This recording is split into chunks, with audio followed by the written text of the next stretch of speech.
Hello everyone, greetings. So today we'll begin with chapter 13, International Trade and Payment.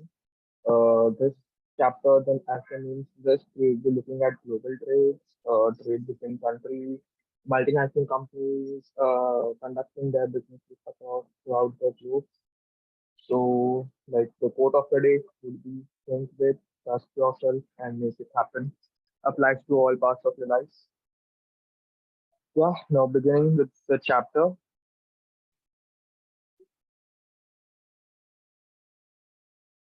Yeah, so we'll start with the definition of globalization. So here, let me again, I have said it to you back in previous chapters as well, and let me repeat it for you guys. Here, in any of the CB2 chapters, the definitions are important as in case of any bigger questions, 5 marker or 10 marker questions where it's something related to globalization, you would need to start your answers by giving out the definitions and examples of any concept or any other economic fact is are examples are more important as you would need to provide those in each and every example, each and every question's answer. So my main task would be to give you as many examples of every particular chapter, every particular concept, every particular area as far as possible, and even you yourself can think of more and more examples with regards to any concept for the matter by pausing the video and thinking about it. And also for any prospect for that matter, what is happening throughout the globe, what is happening now. You can also research about those since those areas would mostly be asked in the exams. So now starting with the first area, globalization. So it refers to the process of developing and increasing political, cultural, economic ties between people, companies, and countries all around the world. It is rapidly increasing in recent times. Almost all the countries are allowed to trade with each other. There are only some bans on or trade restrictions for some countries. Like after the recent war of Russia and Ukraine, there are a lot of trade restrictions and bans made by UN, United Nations overall on Russia, and many nations are not willing to trade with Russia. But in general, many trades like India, USA, India, Australia, India, UK have trade agreements between themselves. But previous to 1992, India did not have this policy. India was a closed nation, and we ourselves were producing all those goods and services and consuming it ourselves. We were not exporting, we were not involved in importing. But in 1992, India adopted globalization, liberalization, and privatization, also known as the LPG policy, which opened up our trade boundaries, and we started getting involved into trade with various other nations as well. Globalization encourages business to adopt many global strategies, and various other countries like USA, UK outsource their jobs to mid-sized developing countries or even underdeveloped countries for that matter. Like you might know, there are many call centers of USA located in India since the labor available in India is cheaper enough.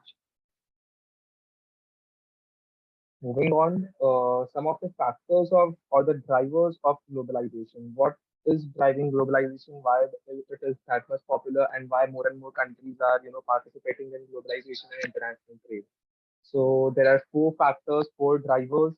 This question has been asked previously as well. It's and kind of an important question. So you need to remember all the four drivers. It can also be asked in MCQ. For example, what are the drivers of globalization? And there will be three correct answers and one wrong answer. So yeah, the four drivers of globalization would be market drivers, cost drivers, government drivers, and competitive drivers. In case of market drivers, market is basically you and me, the consumers, the final end source of any goods or services. So, after in recent times, you might have seen there is an increasing similarity between customers. So, even if we are in India or even if we are in US, our similarities, our needs, our desires, our wants are more or less similar. Even an Indian person would want an iPhone, even an US person would want an iPhone, even with regards to your foods and basic needs, we are starting to move towards more and more Western foods, Western cultures. So, because of this conversions of lifestyle, standard of living, and taste, there are many international companies who have also come into India with all their Western brands, Western styles, made electronics, food, clothing, etc. So this has improved globalization. Even in USA and UK, they are more and more getting involved and liking our Indian traditions, Indian food. So more of our country companies are also getting established there and starting their business.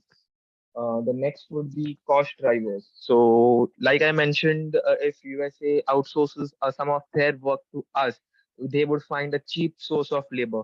So, because of globalization, there is a huge potential for reduction in may it be a production cost or may it be a service cost.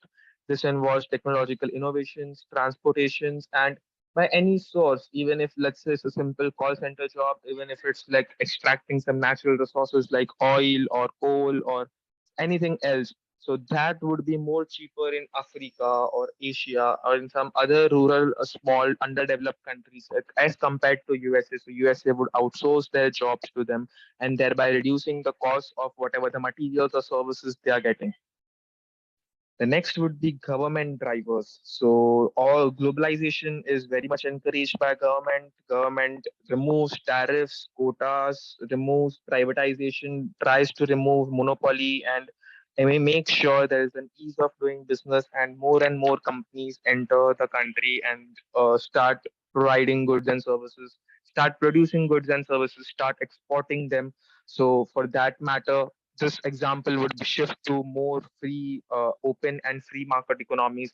Like for now, you might know government is encouraging Tesla to come into India and produce their own vehicles out here. So that would also increase the competition for the Indian market, like for Tata Motors and for other companies. But still, it would and give us more jobs, help Tesla to grow as well. And since if we start making Tesla here in India and start exporting it, that would also increase add to our own GDP.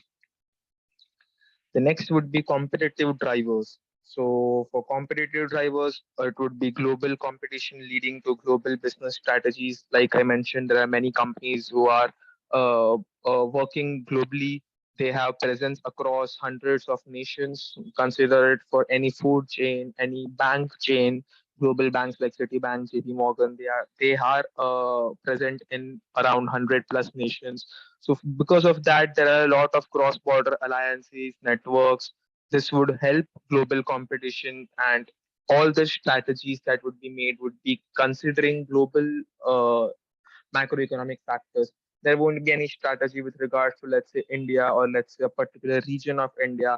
Everyone would always want to think about a whole global aspect and what impact would it have on our global vision, our global perspective.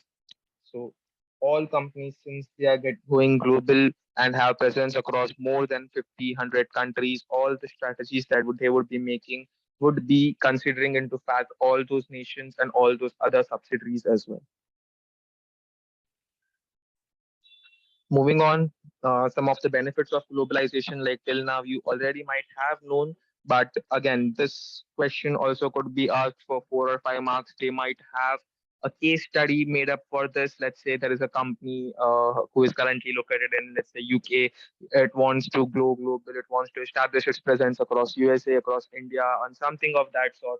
And then slowly and steadily, you on your part would need to identify that that is an example of a globalization and what benefits that company would get by increasing its presence across many nations. So they won't simply ask you what are the benefits of globalization, just this one line question. There'll be a small case. You need to identify that this is an example of globalization, and you need to identify that what would be the benefits for that particular company. So even when you frame your answer with regards to benefits, some of your benefits would need to be with regards to that particular company itself. Let's say if a company is that food company, so you need to mention some of the benefits with regards to that particular industry as well, not these general. These are the general benefits which apply to almost all the companies. But again, you have to go as much into detail of that particular case of that particular company as possible while answering a question. Yeah, so some of the benefits of globalization would be increased opportunities for specialization of economies of scale, leading to increased production of goods and services and higher profits. Now, you might already know what economies of scale means. Let's say if I'm producing 10 chocolates now, so the cost per and I the cost of manufacturing is 1 rupee per chocolate, leading to me spending 10 rupees as a cost of producing 10 chocolates. Now let's say if I have a presence across throughout the globe, across many nations. Now the required demand is 100 chocolates, and I want to produce all 100 in one go. So I would incur costs, all those costs from suppliers and everything. I would buy in bulks, so leading to me getting huge discounts on bulk purchases. And also, I would have a huge bargaining power over suppliers as well because of such huge orders. So this would not lead to me incurring 1 rupee per chocolate as a cost. Manufacturing cost of 100 chocolates would not be exactly 100 rupees like in the previous example. It would be lesser than that, around 90 or around 85. So economies of scale, in the sense, as you move, as you increase your production, as you keep on increasing your scale, you would get benefits, you would get bargaining powers, and huge discounts on bulk purchases. So if you are more and more focusing on specialization is like each country specializes in its own products. So USA would have specialization in, let's say, technological area, technological parts and stuff, and India would be specialized in, let's say, agriculture. So if we boost our agriculture, if we start exporting we already do, but if we increase our exports of agricultural goods, then we would also get economies of scale. We would be able to buy huge lands in cheaper rates and produce more and more agricultural output, leading to more and more exports and more benefits. So this is the first benefit: faster diffusion of new technology. Now, let's say if one country has a superior technology than another, it would not want to keep that technological innovation within itself. That particular company would want to sell out that innovation throughout the globe. And so for this, you would have there is no better example than vaccines and this during this recent COVID times. So the first company to make vaccines, Moderna, or even in India, if that would be the case, that company would not may manufacture vaccines and keep it throughout just that particular country. It would always want to export it. It would always want to provide these vaccines to other countries because it could sell those at premium, and it could gain more compared to just selling in the domestic economy. So any other technological innovation, may it be electric cars, may it be anything else, it gets passed on from one country to another by even means of mergers, or by, let's say, if I'm currently manufacturing vaccines in India, I have a subsidiary in UK, so I'll sell these vaccines to my subsidiary in UK, and that subsidiary would sell it throughout UK. So again, through that, there is a faster diffusion of technology and new innovations, whatever they come. MNCs can outsource work to countries with cheaper labor. We already discussed this. Greater competition, lower prices, wide range of goods for consumer. Now there are some economies like China, or we can say communist economies, where the government only rules. So for social welfare, they only have one company, or they have only have one government, not one company. They only have government manufacturing and supplying more and more goods and services. So now India is a mixed economy. Some industries in India, like, let's say, railways or defense for that matter, are controlled by government, and rest other industries have many private players as well. In some countries, there is only government in most of those industries. So there you won't find wider range of goods. Since now India has adopted globalization, many companies are entering into India, and for each and every single product, we have like hundreds of options to choose from. So because of this greater competition, we won't feel dominated by it, because if there are only one or two players in the industry, then both the players could, collaborate amongst themselves and keep on raising prices. And since it's a monopoly, we as consumers have no options rather than to purchase it from them. So that closer to monopoly, oligopoly, we would definitely take an example of the telecom sector, which is currently going there now in India. There are only three companies: Airtel, Jio, and Vodafone Idea for that matter. So if these three companies somehow collaborate and start increasing their prices, which they have, initially 3 month data plans were around 399. Now it's almost doubled up. in around 1.5 to 2 years.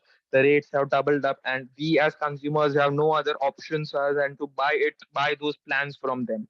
Now, let's say, see, since telecom sector is a huge sector and requires a huge amount of investments, no any other businessman or any other company cannot easily enter into this sector. But if it could, if new companies are formed, if new startups are formed, and if they could enter the telecom sector, what would they do? Again, that would increase the competition. That would make sure that Airtel, Jio, and Vodafone reduce their prices a little bit, so that they are still in the competition, and we as consumers would get wide range of goods and services. That is happening for e-commerce right now. Earlier there were just Amazon, then just Flipkart and Amazon, two of those players. Now we have like 6 7 of the players for groceries and for different aspects. For fashion, there's Myntra, there's Misho. So because of this greater competition, they tend to offer more and more discounts, and when we as consumers are the benefiters from that. So that is another benefit of globalization. Then increased investments in developing countries, leading to growth and develop improvements in living standards. So we all know that FIIs, foreign institutional investors, invest a lot in India. They think that the growth in India would be more higher than what growth that US ideally gets. So because of such investments, because of such outsourcing, since US outsources some of the work to India and all these things, there is increased investments in our developing countries like India. We Indian people get jobs. Our economy, our standard of living GDP tends to increase. So this benefits all the underdeveloped and developing countries as well. Closer political ties in times of need, one country can surely help out other country. Greater cultural exchange to the benefit of people in different countries. We, like I mentioned, we have adopted a lot of US standards, Western culture, and they are also starting to adopt Indian culture. So there is a mix of culture among people, and this would also help a lot of businesses to flourish in each other countries. Indians can establish their business in US, Americas, and UK, and there people can also bring their brands to us, and we would still buy them. So these could be these and a lot. These are not restricted. These are like you can see there are 7 benefits. But again, with regards to a particular case, with regards to a question, there can be more benefits with regards to a particular industry as well. So that at that point of time, you need to think about more. And for each of these benefits, if possible, you can try and expand your answer by giving out examples, because what would happen is for each of these 7 points the marks allocated could be zero point 0.5, a half mark for each of the point, giving you just 3.5 marks out of, let's say, if there is 5 mark question. So if you have time, try to enhance your answers with examples, as this would help examiners understand that you have completely understood your concept. Moving on to the critics of globalization. Hold Yeah. So again, so along with all the advantages, there always has a coin always has another side. So some of the critics of globalization would be contributing to growing inequalities between countries. Now, what would happen is the huge countries like USA, China would try and suppress some underdeveloped countries. You might already know what China is doing on Pakistan. So Pakistan has a huge international debt. China is asking them that we'll pay your debt in return if you give us access to if you buy arms and ammunition from us, if you allow us to, add on more and more industries and more companies in your country. So basically, in certain way, in return for paying off their debts, China is trying to control Pakistan, and China also had tried to control Sri Lanka, since again Sri Lanka was a debt-ridden country. As a country, it has no other option than to take help from some stronger countries. So that stronger countries would just put an influence on them and would, easily start producing goods and services in that particular country, leading to a complete disruption of the local industries and stuff. So there is a huge chance that stronger countries like USA, Japan, UK would try and dominate the underdeveloped countries. Makes countries poorer and poorer as multinational multinationals exploit their dominant position in foreign markets. Now, let's say if I am a big company like McDonald's, so I would be going to a small farmer and saying that I would be easily getting huge sources of, let's say, potatoes or some other raw materials at very cheaper rates. They can say to the farmers that you are yourself in a great deal to enter into a deal with McDonald's.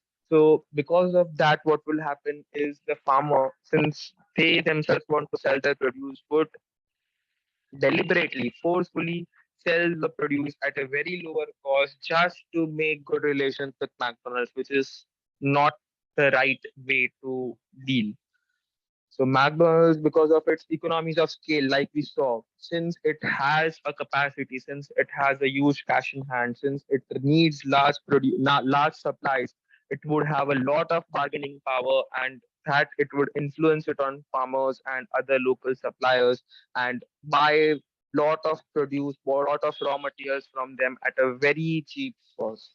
Even if we can see it in corporate world, large banks like JP Morgan, large multinational banks, they tend to, if you you definitely would think that doing a job at such huge MNCs is good. Definitely it's good, but they have a stronger power over you.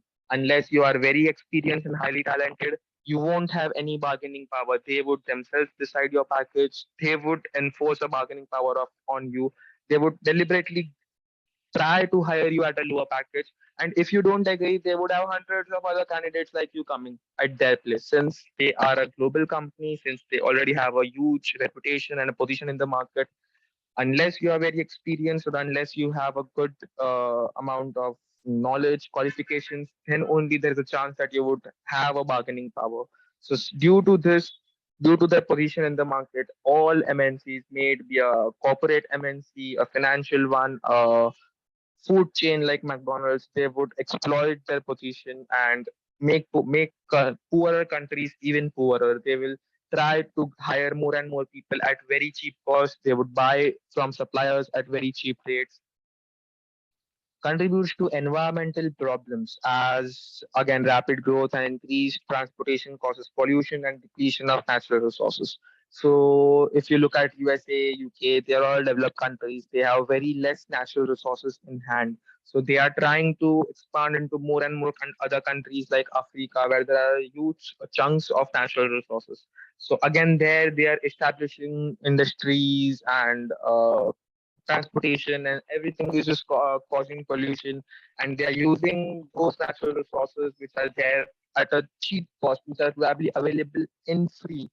For example, here if we try to cut some trees or something, we would, let's say, have to pay a fine, pay a cost. There they can just simply cut huge chunks of forest. They can use simply, since it's there in huge chunks, since it's there in bulk, they can use it for free and just exploit that particular country. Leads to political, economical, cultural domination by large multinational brands. So again, multinationals exploiting their position. They can try and extract any favorable trade terms from the countries who are in need of trade. Like I mentioned, Sri Lanka, Pakistan, or any such poorer countries who would desperately want such huge companies to come in and do business. So they would agree at all the unfavorable terms just so that they come out of that poorer position. But this would also lead to making them poorer and poorer in the long run. So, yeah, those would be the critics of globalization. Now, moving on to specialization as the basis of trade. So, on what terms would we trade? So, there should be some kind of terms and conditions. There should be some sort of expertise by some country. Then only that particular trade could be successful. So, countries trade with each other to take advantage of benefits of specialization. Like I mentioned, USA has the benefit in manufacturing, let's say, chemicals and technological parts. India has an expertise in producing a lot of agricultural produce like wheat, mangoes, which only happens in those tropical regions and which is not possible in cold countries like USA, Antarctica, Russia. So because of this, countries trade with each other to take advantage of that particular specialization which one country has. A nation should specialize in those goods which it has a comparative advantage. Now, since let's say, so let me start by giving you this example. So let's say there is a 10-acre land out here in India. So what India, there are two choices for the government to convert the whole land into agricultural field where there can be trees, farms, orchards, whatever. And there is another option to convert the whole thing into an industry and start manufacturing, let's say, for example, aeroplanes. Yeah, just take this as an example. 10 acres of land, uh, one option, converting it into an agricultural field. Second option, creating an industry and starting to manufacture planes. So now, what would happen? What are the differences between those two options that we have? So here, in case of manufacturing mangoes, manufacturing let's say any other agricultural produce, India already has an expertise, and it would easily the farmers would easily do that and would be easily able to sell produce every year or every half year, whatever they are producing on the field. In case of manufacturing aeroplanes, so if you might know, there are only two companies that manufacture aeroplanes, which is Boeing and Airbus, which are again located in USA and one other country. So since India does not have expertise of that, even if it allocates that 10-acre land, even if it hires all the specialist people, it would take lots and lots of years of time, probably 4 years, 5 years more to start making aeroplanes. So ideally, as what India should do is manufacture an agricultural produce, export that, and in return, not exactly in return, but yeah, start importing those airplanes for needs. Let's say if Air India or let's say if any other Indian company like Indigo needs airplanes, rather than manufacturing it itself, which would again, since we need to develop all our technology, we need to develop a factory, we need to hire specialists, which would take 5 6 years. So rather than trying to specialize in something which we don't know at all, we can specialize in whatever we know, sell that to others, and use other countries' specialization for our own benefits. So that's why it mentions that we should only specialize in goods which we have a comparative advantage over other countries. So let's say if we allocate all our land, all our resources, all our natural resources, rather than making agricultural produce to industries, then what would happen is any which ways US, UK, and all those colder countries are not able to not able to cultivate and not able to produce farm produce and agricultural goods. They already imported from India, and now even India uses all those lands, and rather than producing agriculture, India also has industries. What will happen? Shortage of food crisis, since there is no other country who is producing food. So that's why whichever country is specialized, whichever country is has expertise in one particular product, it should stick to that product. If it changes its expertise, if it reduces that particular product, then what would happen? Shortage, since other countries don't have an expertise in that product. Now, reasons for the same: easier to produce, lesser costs involved in production, ample supply of labor, natural resources. This is what we discussed in that particular example. So, considering that aeroplane factory, is it easier to produce? No. Cost involved, huge. Supply of labor, we need to hire experts from foreign countries. Natural resources, do we have all those technological parts and chemicals to make it? No. So all those answers are no. In case of an agricultural produce, is it easier to produce? Definitely yes. Lesser cost, yes. We have ample supply of farmers, laborers who can do it, and natural resources. India is a tropical country. India has a good climate to produce all these resources. So yeah, that's why India is better in case of producing agricultural goods. In case of USA, they already have factories, they already have industries and experts to produce airplanes. So it's better if they themselves produce it and export it to other countries. Like I mentioned, examples would include agricultural goods in India, IT parts and equipments by Germany or USA, perfumes by France, whichever country is specialized in whichever particular area. That would be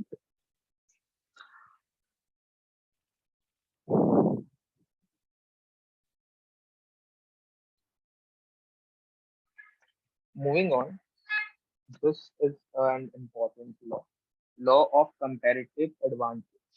So here we would think of again, it's an extension to the specialization of trade only. Specialization as a basis of trade. Here we would see two concepts: absolute advantage and comparative advantage. So in this video, we would focus on absolute advantage with an example. This is an example which I have created it myself. You can find another example with regards to USA and France producing cheese and wines in the CP7 book as well for your reference. And after reading that example, you would be more confident of this particular concept. So starting off with this, absolute advantage is where one country has an absolute advantage over other, that it can produce a unit of food using fewer resources than other countries. So like we mentioned in the previous, easier to produce, lesser cost, ample supply of labor, and natural resources. So one country has all these benefits compared to other countries and leading to a fewer cost in one particular unit of food than the other country. So now just another example, cost of producing 1 kg which would be lower in India compared to that of UK. Because in UK, agricultural lands are very, very less and they might not even produce wheat because of those climatic conditions. So they would need to import it. So since the cost of wheat is lesser in India, it would be more optimum to produce more and more wheat in India and export to UK. Now, the example for absolute advantage. So I've taken two countries, India and Germany. Germany is known for its pens. All other imported pens are coming from Germany. So just for this example, labor required to produce 1 unit of pen. So for producing one pen, India requires 8 hours of labor. Just an example that will involve all buying of resources, a factory inputs, machines running, and then just getting a final pen, packaging it, just everything. So total labor, just labor hours in terms of hours required to produce 1 unit of pen is 8 hours in India and 2 hours in Germany. Again, this is a hypothetical example. Labor required to produce 1 unit of pencil. Now, since in India, let's say there are a lot of trees and pencils like Matra, etc., are already there since very long time, we assume that pencils are more easier to produce in India compared to Germany. So India just requires 3 hours to produce one pencil, and Germany requires 5 hours to produce one pencil. Now we can clearly see that India has an absolute advantage, a complete absolute advantage in case of pencil. It can produce one pencil in lesser hours compared to Germany. So here we are not looking at quality. We are ignoring the quality. We are considering that both the pen and the pencils, like the pen, we are not comparing like link pen with uniball pen. We are considering the pens to be of same quality and pencils to be of same quality. So for producing that particular pencil, India has an absolute advantage, and for pens, Germany has an absolute advantage. Now, moving ahead in this example, let's assume both countries have 240 hours of labor available in one day. Like just an example of 240 hours, let's say they have 24 workers and each worker works 10 hours, whatever. They have 240 labor hours in one day. And assuming that these countries currently do not have any trade agreements amongst themselves. So what would they do is they would allocate 50-50 into both resources. This is an assumption. Again, this depends on demand, supply, and lot of other things. But again, this is an assumption if they allocate 50-50 of their resources in the sense 120 hours to producing pens and 120 hours to producing pens. What would happen? So total amount of pens produced in those 120 hours would be 15 for India and 60 for Germany. This could be seen by the number of hours it takes. So since we have 120 hours in a day and for one pen it takes 8 hours. So this would mean that 15 pens can only be produced by those 120 hours. And similarly, the whole table is populated. Germany, since it takes 2 hours, it would be producing 60 pens in 120 hours. Again, the same thing for pencil. So we can see the total is 75 pens produced in total between both the countries and 64 pencils. Now considering that they have international trade agreements, they both would definitely then allocate maximum resources towards their specialized products and import the products where they have lesser expertise. Like I mentioned, India wouldn't allocate all their resources to aeroplanes and very few to agriculture. It would do is allocate more and more towards agriculture, export the agricultural produce, and import aeroplanes in general. So yeah, even in this case, what would ideally be done by India is it would try and allocate maximum labor. Probably in this example, we will consider all the 240 hours to produce just pencils, and Germany what it would do is all the 240 hours just to produce pen, since they have an absolute advantage in that particular area. So if we do that, then what will happen? Germany would end up producing 120 pens in total, because since they have 240 hours of labor and 2 hours to produce one pen, total 120 pens are produced, and no pencil, because it does not have expertise in pencil, and thereby it has not allocated any resource in pen. And in case of India, it has not allocated any resource to pen, and it is just producing pencils. And since it requires 3 hours to produce one pencil, in 240 hours, India ends up producing 80 pencils. This would mean a total of 120 pens are produced and 80 pencils are produced. You can compare this table with the above table. So if there were no trade agreements, if the labor was allocated 50-50, then ideally the resources to produce are way lesser than compared to if we have a trade agreement in place. If we have trade agreements, only that specialty product, the product in which we have expertise, would be produced, leading to more and more production. Since we don't have expertise in pen, why should we allocate more and more resources to pen and manufacture less? So thereby, after trade agreements, you can see the 75 pens output is changed to 120 and 64 has changed to 80, leading to more levels of output.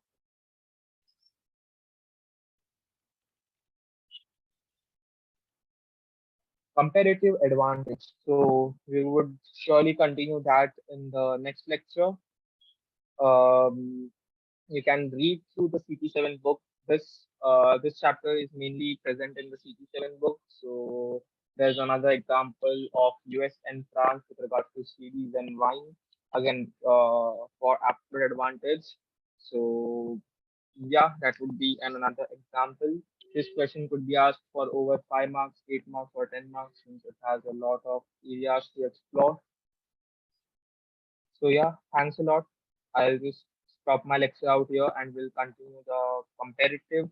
This was absolute advantage. Here we could see that both the countries have complete absolute advantage in one particular product. In case of India, pencil. In case of Germany, pen. Now we would continue in the next lecture, comparative advantage. Again, this is similar to absolute advantage, but there is a separate condition. There are separate, what do we say? The example is a bit different. So rather than confusing you in one go, I would continue it in next lecture. So thanks a lot for your time. Thank you.